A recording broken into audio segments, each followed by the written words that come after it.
Welcome, everyone, to the Food and Movies podcast, where we investigate the intersection between food and movies. I'm your host, Paul. I'm here with Jeremy. Jer, what's the film this week?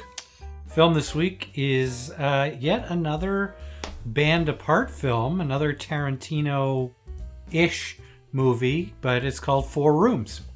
So for those who are new, the structure of the show is that we give an introduction to the movie, and then we break down chronologically all of the food that appears in the movie. We get deep, we tell jokes, and we go on tangents, and we enjoy ourselves. So this movie, 4 Rooms, significant, I feel. Jer? Fascinating movie. Yes. I mean, once again, What are your opening remarks? Let's shake it down already. Well, I mean, I would be remiss if I didn't talk about the thread throughout, which is one of my guy, Tim Roth. Solid thread, very solid. And I will probably I've started watching. As we keep producing this, I start watching these, and I make these kind of unfounded promises right up front. I have a thread of my own, by the way, for the audience after Jer's done with his thread. So I usually say, yeah, we'll talk about that a lot throughout, and we never end up talking about half of what I say we're going to talk about. But Tim Roth's physical comedy in this movie is unreal. Just incredible. You don't get a lot of guys doing a lot of great physical performances in film. It was almost mime-esque. It was how much he was, It was that old shtick, that talking mime, like, I'm pulling the rope. I'm pulling the rope. I'm trapped in a box. Yeah, even the way he was walking was so exaggerated and cartoony. Ugh. It was just all of his emotions, like that little cartoon intro with the da da da da da da da. Like that was him as a character. Like he was just a total. Like it was such a departure from the Tim Roth that I know and the Tim Roth that I love. But then when you look at some of Tim Roth's other performances, like Rob Roy really comes to mind in this. Like he was very evil, but very cartoonish evil in that. Like he was always absolutely very dainty, flamboyant, doing things with his hands, but he was also like a violent killer. And this, he had that same kind of like, oh, I'm fluttery and I'm just doing my job, but then like it's very unusual for an actor to go that broad and that exaggerated and feel free, have the confidence to do something like that. I feel like, but I'm wondering, and maybe you know this better than I. The scenes in between, like the old man talking to him, or, any scene where he's not in a room, who's directing that? I don't know. I tried to find that out. I don't know, actually. Yeah, I couldn't find that out either. Or maybe it was just him or maybe it was if it's in sequence with a certain thing, or maybe Tarantino. I don't know. I don't know who was running the show. Don't know. Yeah. Someone had to have directed it, though. You're right. Yeah, it was, because it was just so amazing to watch. And then the rooms themselves, I think I alluded to this. The second room. Oh, yeah. Sorry. Go ahead and explain the structure of 4 Rooms. Oh, yeah. Structure. Well, why don't you explain? Oh, yeah. Well, so folks at home, 4 Rooms, the movie is structured as 4 episodes in a hotel over the course of one night, which happens to be New Year's Eve. We assume 1992 because the movie came out in 1992, maybe 1991, I'm not sure, but early 90s. There's a bellhop, and he is tasked with servicing this whole... Bad night to start as a bellhop, by the way. New Year's Eve? Yeah. Honestly. Like, come on, man. How about a little onboarding here, bro? I appreciate the pep talk he got from his predecessor. That was always good. Well, I love how that pep talk sets up the story. Like all the rules, he breaks them within like very quickly. yeah. I think he had to do that. But yeah, so it's this bellhop's adventures servicing these 4 different hotel rooms, and that's the whole movie. We were talking about Pulp Fiction last episode and how much I love episodic 2 episodes structures. 2 episodes ago, sorry. How much I love episodic and unusual structures of movies and storytelling in general. So yeah, you're saying, Jer. So there, as you said, there are the 4 rooms. My favorite room initially, years ago when I'd watched this movie, I really loved the Rodriguez room. So each director took a room, and I loved the Rodriguez room with the kids. I thought it was great. But now this, as I'm older and I understand the nuance of some of the rooms a little bit more. That second room with the couple with what's her name there? Jennifer Beals, Flashdance. Jennifer Beals from Flashdance, and Yeah. David Proval, who is like, he's Richie. He's one of those guys we mentioned, like who's in everything. He's just one of those older dudes who just seems to pop up everywhere. A lot of mob stuff. He's most notable for The Sopranos in season 2, I believe. He's Richie April, or season 1 or 2. He's Richie Looks like a April, Sopranos guy, for sure. and he is like in The Sopranos, of all the guys that are adversaries to to James Gandolfini's character, he's the most terrifying dude, and he carries it through to this. It's not the same character at all. There are some similarities in nuance, but in there's a line in The Sopranos that I attribute to Proval. That's Tony Soprano, James Gandolfini says, "Don't flash those Manson lamps at me," which are his eyes, are just evil-looking eyes. Like he does have these glassy eyes, like these shark eyes. Yeah, and he's just like deadpan, tells you the most messed up stuff, and you're just he's very scary dude. So crazy eyes. Great performance, and Beals amazing, and Tim Roth coming into that scenario is just so funny to me, and it's all kind of like a miss. It's one of those like. Yeah, it's a farcical misunderstanding, basically. But it gets so out of hand. Yeah, it does. It does, absolutely. I would like to take this time to actually mention another thread. You mentioned the Tim Roth thread. This is a great Tarantino Rodriguez thread, because the backstory to this movie is that there's 4 directors, 3 of them appeared in Sundance in 1992. Tarantino and Allison Anders had their debuts in 1992, and Rockwell, the guy who directed the room you mentioned, he actually won the Grand Jury Prize in 1992. Robert Rodriguez made his debut with El Mariachi in Sundance 1993. Okay. So this is a Sundance, almost a full Sundance 1992 class, but Rodriguez came in 93. Yeah, and I think that's Tarantino and Rodriguez. Yeah. Yeah, it's when... so for Rodriguez, he made his debut with El Mariachi. Yeah. And then his follow-up was a remake of El Mariachi called Desperado. Yeah. But this was his first film after Desperado. I remember reading in his memoir that he was a little hesitant after El Mariachi as to what to do, because there was so much hype about it. He was a little bit scared to follow it up. So he did a few sideways type movies, like a TV movie, and then like he directed some kind of TV show. And then he made 4 Rooms, which is not a full feature. It's a short part of a feature. And then after that, he remade El Mariachi. So he still wasn't quite diving into his next thing fully yet. He was kind of holding back. But after Desperado, which was a remake of El Mariachi, this was his next film, which was a co-directing thing with Tarantino and 2 other directors.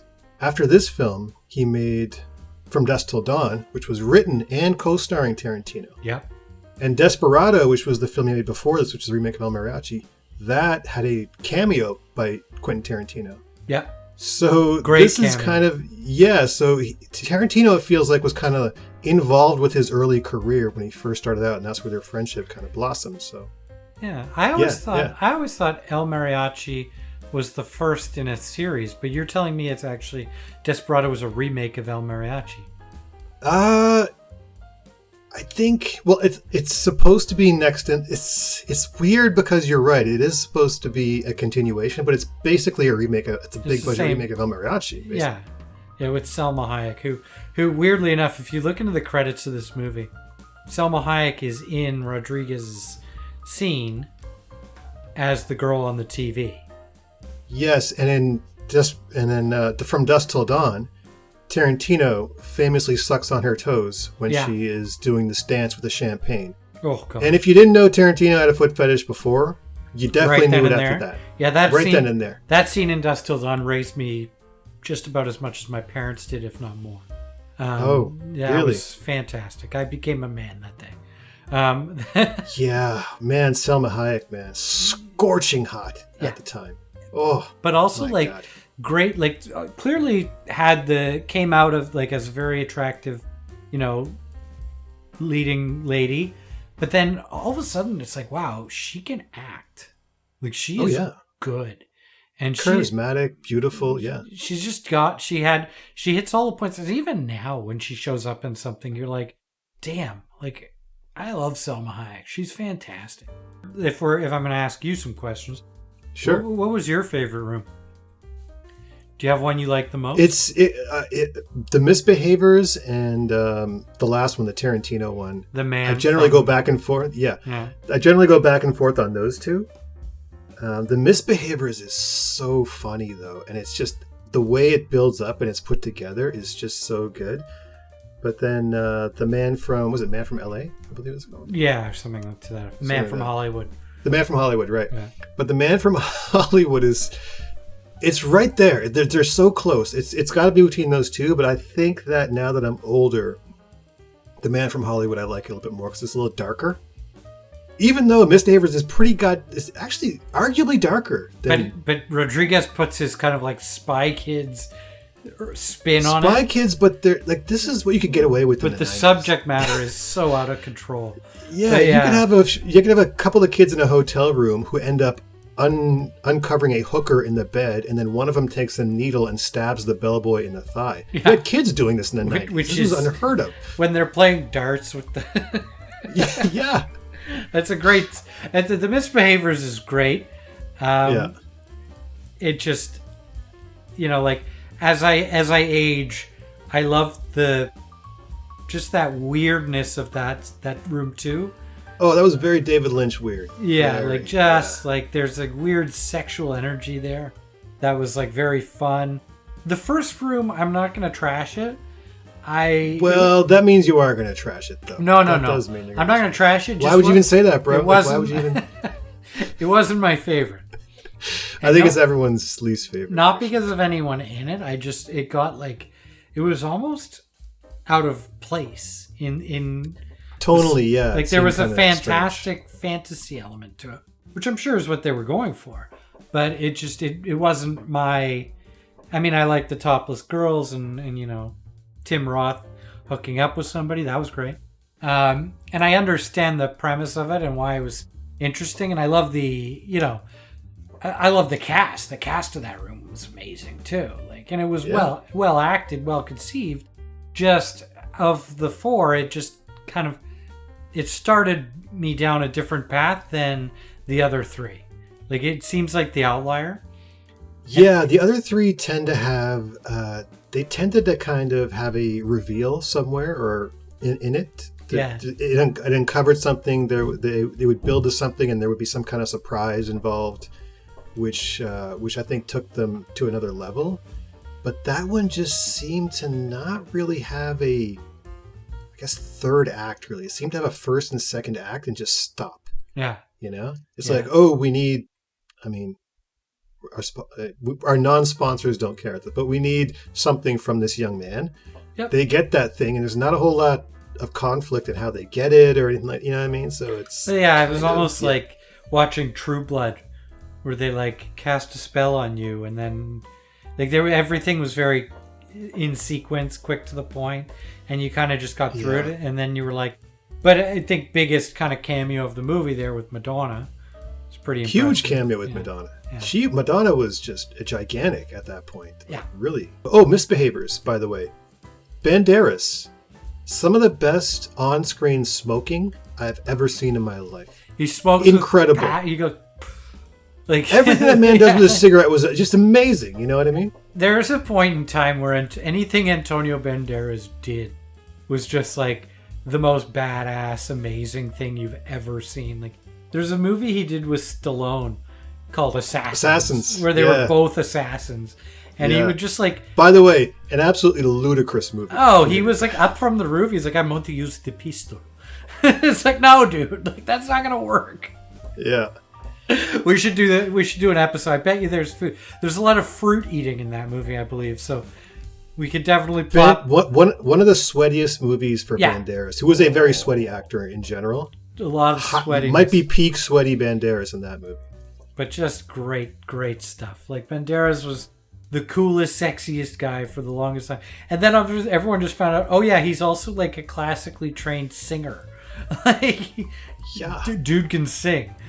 Yeah. Very Hugh Jackman-esque, you know? Yeah. This guy comes over and he very masculine, manly, has these very physical, manly roles, and all of a sudden, this guy can actually do show tunes and stuff. Like, Oh yeah. Well, he sang with Los Lobos in Desperado. In that he was intro in. scene. I believe he was in a musical. I forget which one. He was in I think Evita. it was Evita. Yeah, He was in Evita. And he sang with Sarah Brightman on some Phantom of the Opera stuff too. So Sarah Brightman. Oof. Oof. She makes some ugly faces when she sings. Yeah, but but she what can a sing like an voice! angel. Oh man. Ooh. Yeah.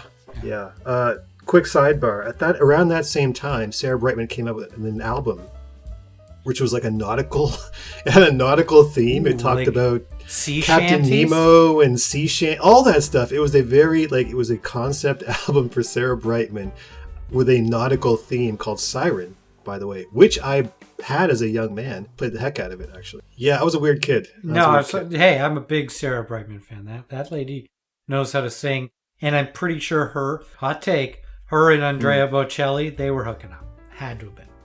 I think Bocelli hooked up with everybody. Yeah. I mean, Yeah. look, I'd hook up with Bocelli. Guy's got the voice of an angel. He's got that thing where he's blind, right? Or he can't see. So Yeah. he has to like touch you to get a sense of what you look like. He's got that thing where he's blind. Yeah, He's he's got that thing. I think it's just called blindness, but yeah. Is it? Okay, all right. But yeah, every time he sings with somebody, he's got his arm, like he's touching them. He's very tactile, dude. Yeah, great tangent. Yeah, well, I mean, there's this whole theory that Stevie Wonder is faking it. He can actually see because he'll joke with people about he'll get someone to tell him what someone's wearing, and he'll joke and leave a comment, and somebody will be like, "Wait a second, can you see?" That's funny. MFer. Yeah, so I'm gonna hot take. I think Andrea Bocelli is lying, and he can actually see. He's just using the blindness as an excuse to grope celebrities. To touch people. Wow. Yeah. That's your opinion and not the opinion of the podcast or the network. Yeah, all of my 112 subscribers, go ahead and cancel me. See what happens. The lawsuits, direct them at Paul, not at me. No. Huge fan of Andrea Bocelli. Attaboy, Jerry. Should we get into the food? Absolutely. Okay, so as you mentioned, this is the first of 4 rooms, hence the title. First room is a strange hodgepodge of famous actors ranging in levels of, I guess, nicheness of where we know them from. And it's the Coven of Witches. Yeah. And they asked... by the way, the structure of this entire movie is based on the bellboy, Ted, played by Tim Roth, basically serving room service to each room. So food as a connective tissue to the plot. Yeah. Very important as we go along. Yeah. Food, alcohol, and ice. Yeah, because Tim Roth is basically a waiter. He's bringing these people food all night. And that initiates all of the action and the thrust of the plot. So the first initiation of Tim Roth being called to a room is the Coven of Witches, and they ask him for fresh rosemary, sea salt, or kosher salt. Shout out to you, Jer. A bottle of spring water, French, not that Italian stuff. She doesn't say stuff. She says use a bad word, but I can't do that. She says the S-bomb. That's right. Some ginger and some raw meat, liver if you have it. Weird. And the young lady, the teenager, asks for French fries, and she's promptly shut down by one of the older witches. Very rudely, by the way. They really treat this young witch badly. But they call her a little shiitake mushroom. And yeah, they do. And which is like, but then she's clearly with Madonna, right? Like either they're in an intimate kind of thing, or one's a protege. It's a mentor protege. I'm not going to speculate. It seemed very like Ghislaine Maxwell-esque. I want it. If you ask me. Yeah, I want it to be intimate, but I don't know how old they are, and I don't know the grooming scenario. Both attractive women, but I'll leave it there. What is your relationship with Madonna? Because Tarantino in Reservoir Dogs has a whole bit on Madonna. Yeah, it's funny. I just watched that like 2 hours ago. The intro scene to Like a Virgin, which I thought was one of my favorite kind of diatribes of Tarantino. Intro to Reservoir Dogs, which they talk about Like a Virgin. Yeah. So Madonna, to me, when I was a kid, she was always she was the first kind of Britney Spears, Christina Aguilera pop star to me.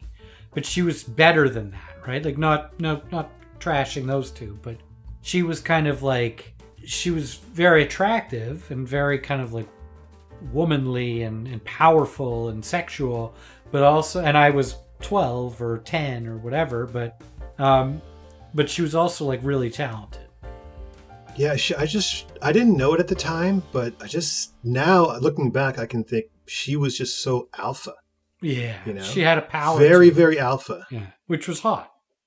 Extremely hot. And people, it was borderlining on dominatrix, right? Like it was playing playing a bit of that, and like we said a couple episodes ago, some people enjoy a little bit of that every now and again, and in the second room we'll get into that a little bit, I'm sure. That's a good segue, by the way. Yeah. But the food in this scene. So she orders, what was it, a burger and fries? Oh, we're going to the first scene. The first scene? She asked for some fries, but it gets shut down. Yeah. But let's go back to some of these. There was a bunch of stuff: fresh rosemary, sea salt or kosher salt, spring water, French, not Italian, some ginger, some raw meat, liver if you have it. So we assume that they're using this to concoct some kind of potion. Sort of potion. Basically. Not so much to eat, but this is part of the potion. Food, but still. But I'm curious about some of these ingredients. So for you, when you cook, please, kosher, sea salt, what kind of salt are you using? Bro, when you pick up kosher salt and you hold it in your fingers and you feel how thick it is, it is something else, man. I am a kosher salt man through and through. I will use kosher salt all day long. Also, I feel like it actually adds a little bit of texture. There's little salt bombs going off in your dish. Yep. Just trim it. Kosher salt all day. Go ahead. Also, a milder salt. Mm-hmm. Like sea salt is a very powerful salt. Punchy salt, yeah. Yeah. Whereas kosher salt kind of has a mellow flavor. It's like a slow release kind of thing. So that's why cooks seem to prefer it. Okay. And then rosemary, used in most dishes. Great herb. Liver. What are your kind of Sorry, there's a dog going off in the background if you can hear. But liver. How do you feel about liver? I tell you, I didn't get to liver until I was well into my 20s. When I got it, Anthony Bourdain actually stopped at a Jewish deli, and he got chopped liver. I believe chopped liver, on a bagel, and it looked so damn good that I went to get it from the deli, and I loved it, man. It was so good. That's like, you are an honorary Jew for saying that. Like, Thank you very much. If I go to a deli and I get the chopped liver platter, people are like, "What?" And I'm like, "Well, you just haven't lived." No, until you have to try it. It is tremendous. So good. It's one of my favorites. So, okay. And if it wasn't for Bourdain, I never would have tried it. Never even knew about it. Yeah, I grew up on it. Like, at any given Passover, Rosh Hashanah, whatever, there's always a vat of chopped liver that I'm just like scooping onto whatever crackers I do. You do ice cream scoop, or do you go? I go big. I go big. You go big? When I was younger, it was like a little dainty, kind of like, don't go, because it's dangerous. It's a weird food. Now it's like, the cracker is a mode of conveyance. Oh, yeah. Like, I just need to get as much of the liver into my face as possible. My mom buys it for me every time she goes up to one of the like Jewish groceries. She's like, "Oh, I picked you up some chopped liver," and I'll bring it home, and I'll just eat it like out of the tub with a spoon. Savage. Unbelievable. Goddamn savage. My God. Unbelievable. Yeah, chopped liver, man. Underrated. Everyone at home, eat chopped liver. Give it a try. Eat more chopped liver. It's delicious. On a bagel, yeah. It's delicious. All right. Right, okay. So there's not a ton to read into the food itself, but I think it is significant because we have Ted acting as the conveyance, as the motivator to get this party started. Mm-hmm. And when they realize the most important ingredient is not there for this, I wouldn't say soup, but potion. Let's hope it's a potion, not a soup. Concoction. One of the topless ladies, Ione Skye, by the way, the same lady that your buddy John Cusack held the radio up in the window for. That was Aioli Skye that he was playing Peter Gabriel's In Your Eyes. Yeah, we all come full circle. Yes, sir. Yes, sir. A lot of connections in everything. So she is topless, God bless her, and she asked Tim Roth on his very first delivery of his very first day on the job, his very first shift, My man gets lucky. To break his very first rule. Yes, to break his very first rule. Now let me ask you this.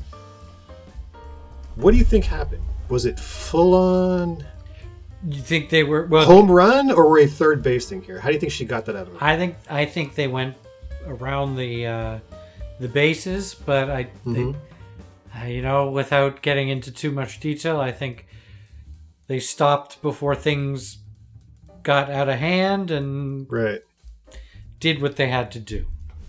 Okay, all right. But we'll leave that at he that. He said after the fact that he, went for it. Yeah. God bless her though, because she could have stopped at third and got that done, but she committed. She could have been halfway to first to try. True. I guess you're right. First? No. I don't know the basis. I don't know what the basis. I don't know the basis. Okay, maybe they're different regionally. I'm not sure, but for us, it would have been on the way to second. That's the closest you could get. I don't know. I'm not sure of the basis, but yeah. All right. Okay. So leave a comment below on the basis. What the bases are. Okay. So the first room, I think we can both agree, probably the weakest room, but again, not to judge too harshly. Food-wise, not that great either. Brings us to your favorite room. Yes. Which is room number 2. Room number 2. Which is our boy Ted brings ice. Ice, right. He gets a call for ice. On a different a different room where there's a party happening calls him for ice. The two guys making the call, one of whom is Lawrence Bender, who is Quentin Tarantino's producer. Yes. So Ted brings the ice to the wrong room and accidentally interjects himself into a very strange psychosexual drama being played out, which, having delivered lots of pizzas to lots of hotel rooms, I don't think is very far-fetched. I think couples do go to hotels to escape and possibly roleplay. Tell us why you like the room, the second room. I mean, I like the room a lot because of the actors. I like the room a lot because you actually, as I'm watching it, I didn't understand. I mean, just with my knowledge of the story in general, the movie in general, over the years, this is still a room where I kind of don't know where they're going with it. I don't know if it was all a ruse. I don't know if, and it's like a bait and switch every few minutes. Like, Proval's having the heart attack. No, he's not having the heart attack. Why is there blood everywhere under the sink? What's up with that? Him hanging out of the window was just crazy. Like, just a funny scene. And then you get the connection to the room above where he was supposed to be, where they totally puke on his face or whatever. That was Lawrence Bender, by the way. Yeah. And then is Beale playing with him? Like, what's that about? Is it And then she seemed incredibly relaxed for someone who's tied up and has a gun-wielding maniac in front of her. Exactly. Very relaxed. And then we get the answer later on when she's like, "Oh yeah, he's asleep. He's boring." Just that whole ordeal that was like a life and death moment for Tim Roth's character, for Ted, for Theodore, which is great because don't call him Theodore. But that whole scene reveals a bit about Theodore, and every room. I mean, the first room we don't get much, but every room we continue to get a little bit more about Tim Roth's character, where it's like he has a weird past. Oh, yeah. Like somehow this psychosexual drama stirs something up from his childhood, some traumatic event on his schoolyard of him being called Theodore Thumper, I believe. Yeah, and he just and he really snaps. He really breaks him a little bit. He doesn't like it, but it also firms him up. Like he grows some balls in that scene as well. So interesting scene. Food-wise, what do we got? The weird thing in this scene is Siegfried whispers in Ted's ear, "What's the matter? No whiz left in the cheese," which I think is a metaphor for erectile dysfunction, but I have never heard this metaphor. No. And it's pretty weird. It's pretty strange. It's strange, but cheese whiz delicious. If you like that kind of thing. But I only would eat it for nostalgic purposes. I think it's fairly gross at this point in my life, but that's just me. Okay, what's the difference between cheese? Maybe you know this. Cheese Whiz and Velveeta. I've never had Velveeta. I've only had Cheese Whiz. Oh, if you want like nachos, do the Velveeta. Melt that down. No. Oh, really? Oh yeah. You sure? It's magical. But it's like I usually grate actual cheese on my nachos. I know, but the actual cheese has like the thing about Velveeta and Kraft single slices, you know, those like processed slices. My grilled cheese, I think we've actually probably been down this road already, but my grilled cheese has to have that level of melt, right? And like my nacho cheese, especially like a queso kind of dippy thing, Velveeta's the way to go. Always. So when you make nachos, you like the melted cheese on the side that you dip into, not the one. No, the sprinkled cheese is always like a bag of grated cheddar. Yeah. Or grated. It turns into like a solid cement thing towards the end. Yeah. Holds it together, but if you're doing nachos, do it across a very flat. Don't do it in a bowl or a deeper pan, because then then you're left with just chips. Right. You need to go very flat, wide cookie baking sheet. And spread the ingredients around so each chip gets enough of everything. Okay. Hot tip. But you dip the Velveeta. That's your preferred nacho cheese. I like it a distribution, Velveeta dip. I guess? I like a queso style dip. I also like guacamole and you know the rest. But yeah. Okay. I feel like Velveeta, Kraft singles, and the powdered stuff that comes in, what's that macaroni and cheese you get from the box? Kraft mac and cheese? Yeah, KD. Yeah, I feel those are all, they must be made by the same factory or company. Yeah, it's like every... They're the same thing, basically. One in powdered form, one in slice form, and one in block form, I believe. Yep. It's like every miso soup from a Japanese restaurant comes from the same vat of miso soup. Yeah, they just keep replacing it. I like the room more now than I did when I was younger, but not your favorite. Not much. Not my thing. Not my thing. It was a little too. I don't know. It was just. No, I can't put my finger on it. It just seemed a little. It didn't have enough surprises for me. Seemed like a cool one-act play, which I'll give it that, and everyone was charismatic. But yeah, compared to the other two. I would say it was a step up definitely from the first one with the witches, but not as good as the other two. I just think David Proval's performance in general, like that, like I'm enamored with him. I think he's fantastic. He's not as big an actor as Tim Roth ever was, but that was just terrifyingly fun. Like just watching him go through the phases of like super strong to like weak to almost dying to gaining his strength to like he doesn't know where he is, but he's just this dangerous dude. I really enjoyed it. All right, moving on.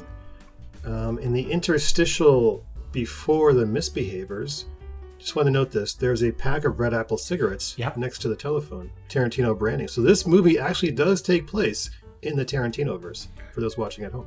Which would lead me to believe that Tarantino might have directed some of the more between kind of scenes, because his influence is there, right? Yeah. So moving on to the next room, which is the misbehaviors, which is Robert Rodriguez's room. And it is a little bit like a mini Spy Kids. There's a couple of kids in there, and Antonio Banderas plays like a gangster type dude with very nice gangster ponytail type thing where it looks like his whole face is being pulled back. It's so tight. Meticulous mustache work. Mustache work. Cut low to the lip, which is like that's a style. It was drawn on with a pencil. Yeah. So Ted enters with champagne because it is New Year's Eve. We forget that, and Banderas pays him to watch the kids. Great negotiation scene between him and Banderas. And that's going to be a theme, because in the next room there's a great negotiation scene that plays the same kind of thing. But even in the first scene, the witches are trying to negotiate. They're trying to get him to do. You know what I mean? So everything's a negotiation, and then Banderas like champagne immediately, like very fast. Yeah. And also he exhales a nice before he speaks. Great. He goes. Then he says champagne. Yeah. Fantastic smoking. Throughout the night, the kids are doing what kids do. They take their shoes off. They throw things around. They look into drawers, closets. They try to get the porn channel turned on. Eventually, Ted promises them milk and cookies if they'll behave.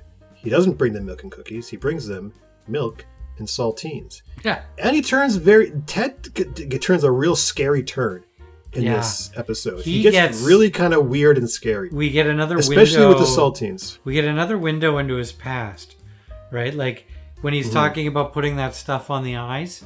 Yeah, the Vicks Vapor Rub. Yeah, it's like that's child abuse. Like Ted, you were a bit of an abused child.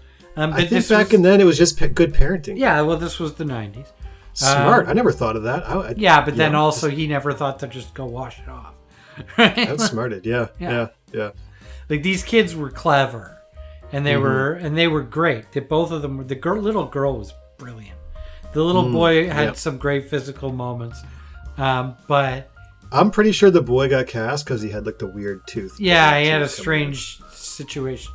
He just looked funny. Yeah, he was just a funny little kid. But what food? So saltines. Anything? Saltines and milk instead of cookies and milk. And then champagne. The kid shakes the champagne, goes all over the place. And later on, a cigarette lights the champagne on fire while the young girl stabs Ted in the thigh with a dirty syringe. At that moment, Ted is also grabbing the ankle of a dead prostitute in the bed. This is a lot of information I'm giving to the audience right now if you haven't seen it, but a lot of things go wrong in this episode. Yeah, it's like a series of unfortunate events, which is always funny when things kind of just get out of hand and it's out of somebody's control. And Tim Roth plays kind of the straight, like the heavy in this. Like he's a straight trying to react to it. I don't mean straight in a sexual sense. I mean just like he's the Luke Wilson in Old School. Everything. Yeah. He's the Luke Wilson in everything Luke Wilson's ever been in. He's just kind of the guy that is letting things happen to him, even though he's not even in the room half the time, which is brilliant. As you mentioned, we don't see child abuse depicted in film for comedic purposes very often, but in this one you do, and it is very funny. When Tim Roth slaps the cigarette out of the kid's mouth twice. Yeah. Legitimately funny as far as I'm concerned. Really, really funny. He doesn't hit the kid. He just hits a cigarette. But I don't think you could get away with that now. Oh, no. Kid took like a champ, though. Didn't start crying at all. He just picked the cigarette up again, put it right back in his mouth. These are Antonio Banderas' kids. Oh, they've probably taken beatings before. They're badasses, right? Like that's how parenting used to be. It used to be, don't misbehave. And I would be like, all right, I'm not going to misbehave. Yes, sir. All right, so not a ton of food, but a hilarious great build-up. scene. By the way, great build-up in this scene as it gets to the end when Antonio... It's basically the old story where the kids are misbehaving and all of a sudden Dad comes home. Yeah. It's like, whoa. But it was so adult for such two little kids to be handling. Yeah. Like, that was the best part of it, is like they literally found a dead prostitute in the bed. Oh, this is an adult movie with children. Yeah. This is what this is. And it was just like the weird kind of, I don't know, dichotomy between that. Like, is very happy-go-lucky two kids, but they're doing kids things in a very adult scenario. In a very adult hotel, throwing it... Very adult movie. In a very adult movie. So, loved it. One of my second favorite room now, probably. Right, and so from there... Antonio Banderas shows up, catches them red-handed. It cuts. Ted seems to make it out fine, which we still don't know why. It seems like that would be, if not a fireable offense, at least possibly he would take a beating from the gangster Antonio Banderas. But we're never told, so he must have talked his way out of it somehow. I'm not sure how. Yeah, they never... But also the timeline of this movie is weird. Like, the second room... He takes a call from a different room, and that is the kid in this room. Right, they do that. That's a Tarantino thing. Yeah, they mess with a timeline like that. Yeah, but that to me logically didn't make sense because, was Tim Roth in that room? Yeah. Trying to were these things happening in parallel? I don't know. Like it was. I think it's a multiverse thing. I don't think. Yeah, I'm not sure. Kevin Feige got involved and did a kind of Marvel multiverse thing. All right. Yeah, so from that room, he has a phone call. He calls his manager, who is partying, who's played by Kathy Griffin, by the way. Yeah. And Marissa Tomei is in that scene. Marissa Tomei with a great cameo. Yeah. As a stoner who is one of the people after the party who's still awake playing video games. Which used to happen back in the day. Yeah, but doesn't look like Marissa Tomei at all. No, like still charming though. Oh, still lovely, but it's Marissa Tomei. But great scene, Kathy Griffith. I don't know. I've always liked her. I've always found her funny. Have you? Yeah, I always found her funny. Okay. Well, apparently her and Tarantino dated for a little while. Oh, there you go. She's that over the top. She was in Pulp Fiction and Four Rooms. You're right. Yeah. She's great. Always like Kathy Griffith. And I read that a lot of the hotel room guests in that room and in the party room were acquaintances of Tarantino, who a lot of them worked at Video Archives with him. So, that makes sense. Little tidbit right there. So now we get into, I think we're going to get into the most food-forward room. This is definitely the most food-forward room. It's been building up to this for a long time. So this is Mr. Hollywood. This is the last room. The man of from the movie. Hollywood. The man from Hollywood, the last room of the series. Tim Roth walks in, and it's Tarantino, and he is full Tarantino mode. He's playing him like a character of himself, basically. If he was a Hollywood actor, which he kind of is, but if he was like a famous... He's a Hollywood big shot. Yeah. He would... This is who he is. Yeah. So he walks in there. I've always wondered, do you think Tarantino is on coke or just seems like he's on coke? Definitely seems like he is. I'm not going to speculate as to whether or not he actually is. But even when I hear him talk now, which he's much older, like, I don't think... But even the way he talks now versus the way he talked then, he's still very hyped up. He's still very kind of... Like, he's still kind of... It's just his personality. Yeah, I feel like it's a personality thing now. Like, I don't think... Okay. I'm sure he did a lot of coke. Who didn't, right? But, I did not do it. You also weren't a famous film director in the late 90s. It's true. Wish I was, though. Man, is there anything cooler in the 90s than being either a famous film director or a hip-hop record label owner? Anything cool? Or a famous DJ? Captain of a submarine? Yeah. I don't know. Close.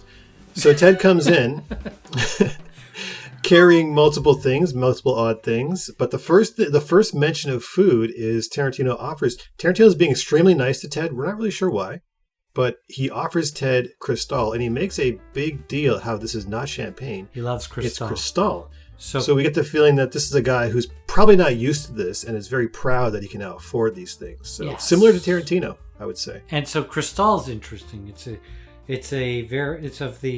If you look at champagne and if you know and like champagne, there are two big houses that produce the most well-known ultra premium, I don't know if they'd say ultra premium, but somewhat premium champagnes.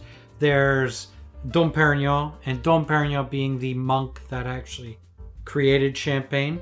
And then there's Cristal. Shout out to that monk. Yeah, great guy.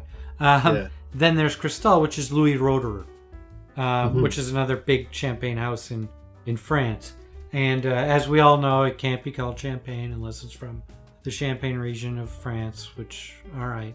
But they're really sticklers for that. They do not like it. Yeah. If you mess that up. Yeah. And these are the two kind of big ones that people go to. Now, for years, Cristal was associated with hip-hop. Very much had a hip-hop celebrity vibe. My first experience with Cristal was Tupac's All Eyes on Me. Yeah. He had a lot of mentions of Cristal. I had no idea. Yeah. That's the first time I ever heard of it right there. And there was a point where I don't know if it was the chief vintner or one of the owners, Louis Roederer, had made a comment, and this was probably about 5, 6, 7 years ago, said something very racist and inappropriate, and now Cristal is no longer associated with hip-hop whatsoever. It has been boycotted by that community, and rightfully so. He said something completely inappropriate, but Idiot. What an idiot. You had you just were basically... What? Yeah, that's free advertising for years, man. What I didn't ever understand is I don't care who's buying my product. I don't care what image my product is associated with. My product costs a lot of money, and people are buying it. Yeah, you shut up. That's fine. Yeah, shut up. You shut the hell up and take the money and just keep getting... But the French with their wine and stuff, they're very there's a prestige there. But the problem is that if I'm going to go to the liquor store and buy myself highly premium champagne, I'm going Dom Perignon all the time because I don't have any, Cristal is Cristal, it's fine, but Dom Perignon is Dom Perignon. It's the champagne that started it all. So just an interesting food point in this scene and how he's it's effing Cristal. And he's so into it, it's this was right during the period of high hype. This was the all eyes on me time. Cristal was considered to be kind of big in the hip-hop world, big in the music world, probably big in Hollywood. Everyone was drinking it. It was a scene, right? Yeah, it really got a lot of cultural traction from hip-hop, this movie, other movies. Yeah. In my Pete Davidson video, which is check it out on my YouTube channel, Cinnamon Sandwiches, I talk about mimetic desire a lot, where when a person who is a high-status person starts doing something, then other people will just mimic what they do, which is why you have celebrity endorsements. It's Kobe Bryant drinks Sprite. I don't think a high-performance athlete should drink Sprite, but he is making commercials for drinking Sprite, and then everyone else starts drinking Sprite. Same thing with Cristal, I feel like, in the 90s. They got all this cultural traction from hip-hop, from movies, other places, and it really took off until, what's-his-nose just couldn't not be racist and count his money like a smart person. Yeah. I think he thought that it was going to be detrimental in the long run, but advice if you own a major champagne house, whoever's buying your champagne, just let them buy it. Let them buy it. Do what Tommy Hilfiger did. Lean in, man. Lean right in. Because anyone and everyone can turn your brand into something amazing. Yes. At 114, Norman, who was the guy who played Paul, shout out to Paul, in Pulp Fiction, who was also almost Jules, Sam Jackson's character in Pulp Fiction. Really? I think, Tarantino, I think, gave him this role as well to continue to make up for him not getting the Sam Jackson role in Pulp Fiction. So Norman, who was played by the actor who played Paul, drinking a bottle of Jim Beam. I have never, had Jim Beam. I don't think it's something that our generation drinks, or maybe culturally, I don't know. Have you had Jim Beam? Yeah. So Jim Beam. Yeah? You were in Jim Beam. Okay. So there's two kind of in that class. There's Jim Beam and Jack Daniels. Jim Beam is bourbon, which champagne bourbon has to come from Kentucky or wherever. Is it Kentucky? Yeah. From the bourbon belt. Whereas Jack Daniels is not bourbon. It's sour mash whiskey. Tennessee, right? Tennessee whiskey. Yeah, Tennessee sour mash whiskey. Whereas Jim Beam comes from Kentucky. So it's Jack Daniels' sparkling bourbon or whatever you want to call it. But Jim Beam is just a very base level bourbon. It's fine if you like bourbon. I used to drink a fair bit of it when I couldn't afford anything better. But bourbon. Good bourbon. Okay. Decent bourbon. So Tarantino's got his Cristal, Norman's got his Jim Beam. Chester, the character that Tarantino plays, who's basically playing himself to just 11, I believe. Yeah. He just turned up to 11. Yeah. Gets extremely upset about the Cristal being flat because someone didn't put the cork back in the Cristal. I think very revealing of his character in that, again, like Tarantino, he seems like a guy who came from relative poverty and has now made it. And these little things, these little tiny things, really set him off. At 118, Chester asked Ted to go ahead and lay out what he brought. Brings a donut. Tarantino shoves that right in his mouth. Yep, that was just for him. Just for him. A knife. A club sandwich. Was it a knife or a hatchet or cleaver? Sorry. Cleaver, club sandwich. Yeah, club sandwich. I didn't take note of the food items. There's a couple items. One of which is a club sandwich, which Jennifer Beals takes. Which I'm gonna stop for a second. Going back to this knife, I'm obsessed by it. Okay. He calls it a hatchet, but it's a cleaver. Is it not? It seems like it. It's a butcher's cleaver, but they call it a hatchet. A hatchet's a small axe. Yeah, I think Ted was in a situation where he did the best he could. He just couldn't. Yeah, okay, fair enough. All right. Yeah. Just semantics. Club sandwich. Not many recipes we could do from this episode, but that is our recipe of the episode. I will post a recipe. I will send it along shortly. A recipe for a club sandwich. There'll be a little twist on it, I'm sure. Haven't really finished it yet, but we'll finish it shortly. Oh, well, I look forward to this because you always bring the heat with these recipes. Gotta be part of the club. Gotta be part of the club. So, do you like a club sandwich? I love a club sandwich. It is one of my favorite sandwiches. Just thinking about it makes me want to eat one, honestly. I just love it. The triangle cut? Is that what does it for? The triangle cuts. So the user experience with the triangle cut, very important as far as I'm concerned. Flavor has nowhere to hide. Love it. Love it. I love the danger of the club sandwich because it's got the toothpick through there. So you got to be on your P's and Q's when you eat that sandwich. I love that element of danger. This isn't an idle sandwich. No, this sandwich will bite you if you are not careful. But also I think sandwiches with fries are phenomenal, but a club sandwich with fries, this might be the sandwich which puts you to sleep the most, because the club sandwich got so many carbs with the toast and the mayo and the bacon and everything like that. Then you got the fries, deep fried, salt, got the ketchup on there. It's so comforting. I just want to crawl inside the plate and take a nap as soon as I see it, as far as I'm concerned. It gives me such a warm feeling eating a club sandwich. Also, I've been eating them for so long that they have this built-in nostalgia, which I like to wrap myself in when I eat it. What are your thoughts on club sandwiches? To me, it's a BLT with chicken. If I'm being... You son of a... How dare you? If I'm being honest. How dare you disrespect the club sandwich like that? But there's something... let me finish. Hang on. There's something about it. There's something special about it. The way it's cut, the way it's presented, the way it's put together. I've had it with French fries. I've had it with regular potato chips on a kind of a lesser scale, which is also kind of nice. Plain potato chips? Yeah, you're just plain. Nothing I don't want to distract from the flavors going on the sandwich. So just a salty, plain potato chip. It's weird because, as I said, it's a BLT with chicken.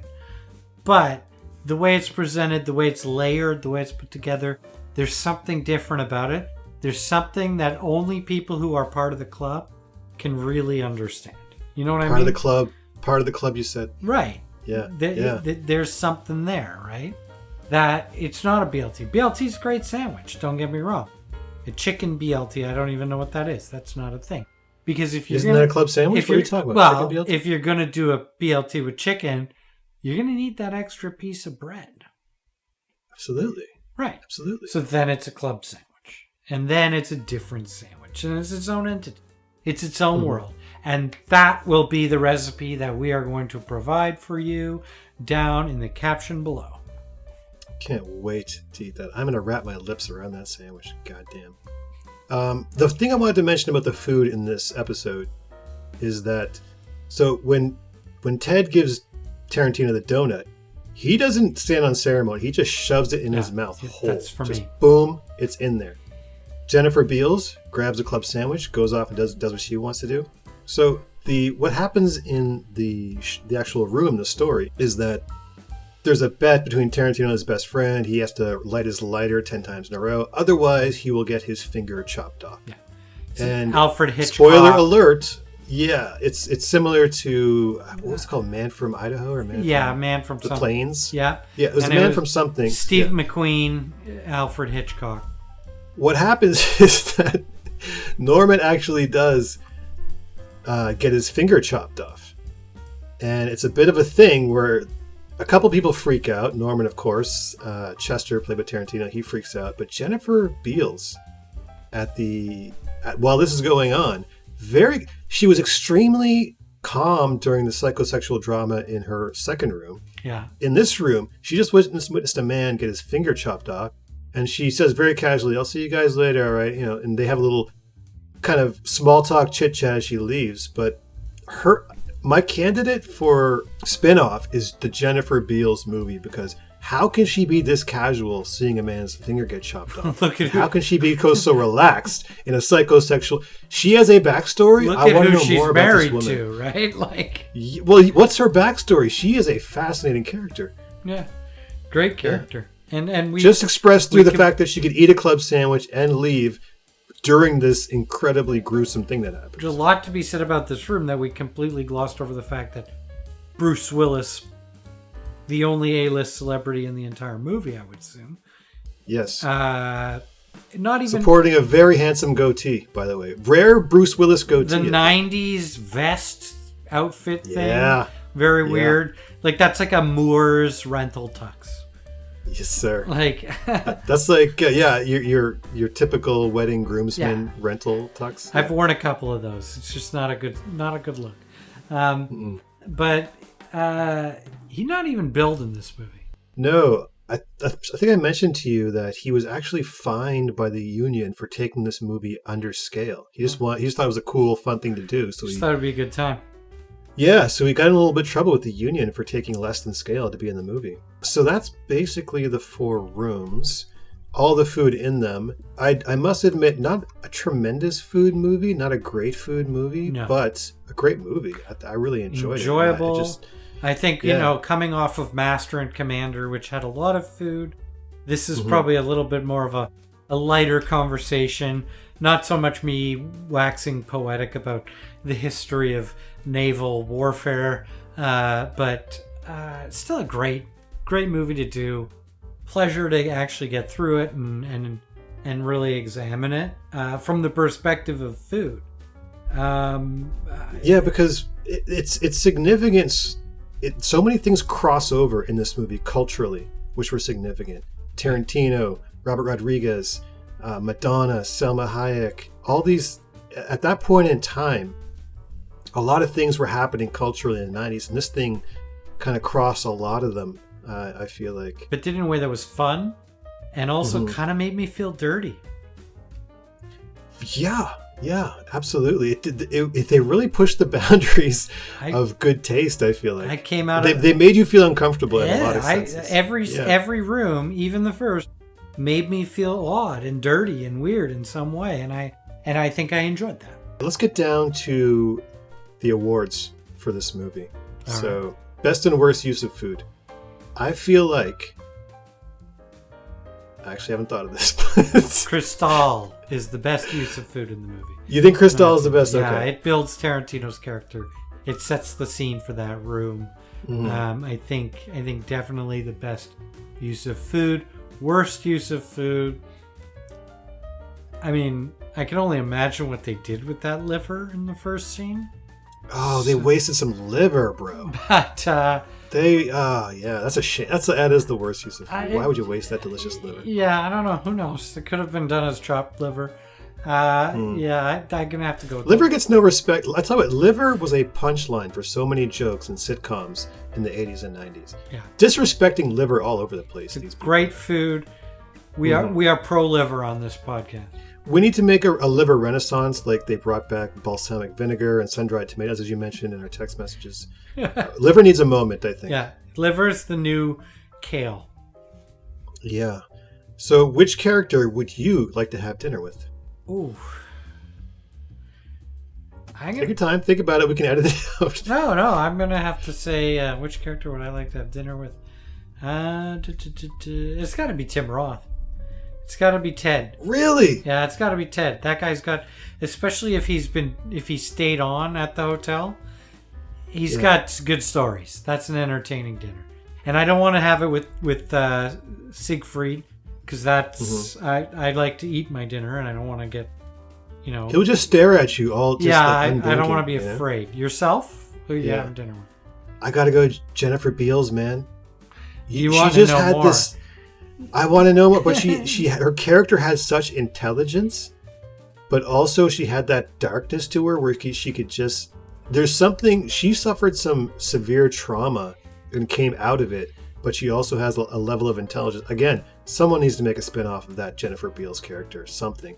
She was fascinating to me. I would talk her ear off. But the thing is, here's the double-edged sword of this. If I did have dinner with that character, she would be able to read me quickly. Like she a would book. know exactly. Yeah. Oh, she would know immediately who I am, what I'm about, and she would be very cagey with her answers for sure. She might even manipulate me. She might mess with me a little bit. Yeah. You know? You're waving a gun around at the end of that dinner, like she's tied to a chair. I don't know. She could turn me out, I'm pretty sure, psychologically. and on that bombshell. I think, I think that's it for. Well, I mean, there's missed food opportunities. Can't really do much of that. Pick a dish. Not too many dishes to pick. I'm picking club sandwich. You already picked Bristol. Yeah. And yeah, I think that's the end of 4. Any final thoughts on 4 Rooms, Joe? No, just that I loved it, and it was a pleasure to kind of dive a little deeper into it. All right. Anything, well, thanks everyone. Oh, sorry. Anything from you? Any final parting words? I would just tell the audience, watch this movie because it's really unique to that time in history of the 90s where all these disparate characters kind of came together. Yeah. Also worth noting, 2 of the directors, Rodriguez and Tarantino, went on to become much bigger and became megastar directors. The other 2, Allison Anders and Rockwell, kind of fell off. We haven't really heard from them.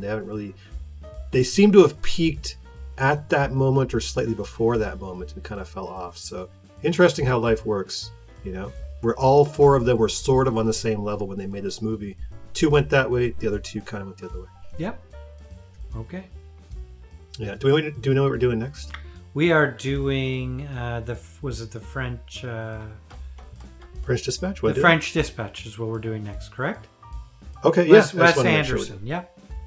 Okay, so thanks for listening, everybody. Next week we'll be doing the French Dispatch, the recent film by Wes Anderson, which also takes place in an episodic format, which we're kind of on a roll with here, with Pulp Fiction, 4 Rooms, and now French Dispatch. So, stay tuned for that, and have a good day.